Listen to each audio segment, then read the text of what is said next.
நான் ஒரு mini swing machine வாங்கினேன். ஆக்சுவலி கேர்ள்ஸ் இது வாங்குறதோட நீங்கள் 4000 5000லேயே வாங்கிக்கலாம். தையல் கொஞ்ச நேரம் கழித்து அதை ரன் ஆகவே இல்லை. அதுதான் ஃபுட் பெடலும் வந்து ஸ்டாப் ஆகிடுது. பட் அது கொடுத்துருக்க நூல் அண்ட் த்ரெட்ஸ் எல்லாம் ரொம்ப லோ குவாலிட்டி தான். 1500க்கு நீ இன்வெஸ்ட் பண்ணுறதுக்கு 5 to 6000 நல்ல குவாலிட்டியானதாக வாங்கிக்கலாம். ஓகேங்களா? ஆக்சுவலி நான் இதை ரிட்டன் போட்டுட்டேன்.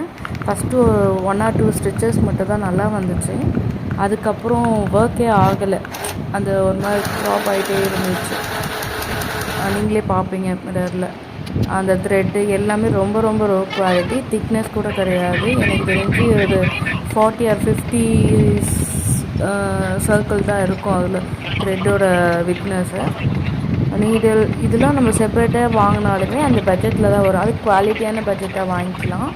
நீங்கள் இது ப்ரிஃபர் பண்ணுறீங்கன்னா இன்கேஸ் மேபி சிலருக்கு நல்லா ரன் ஆகிருக்கலாம். எனக்கு வந்தது சரியாக ரன் ஆகலை. நான் ஃபஸ்ட் ஒன் வந்தது அதை ரீப்ளேஸ் போட்டுவிட்டேன். இதை வாங்கினேன். 1 or 2 ஸ்டிச்சஸ் நல்லா போட்டுச்சு. அதுக்கப்புறம் ஸ்டாப் ஆகிடுச்சு. இப்போ அந்த போர்டுமே ஸ்டாண்டிங் போர்டுமே ரொம்ப லூஸாக இருந்துச்சு. கம்ஃபர்டபுளாகவே இல்லை. ஸோ நான் இது ரிட்டன் போட்டுட்டு எனக்கு 6000 சம்திங் ஸ்விங் மிஷின்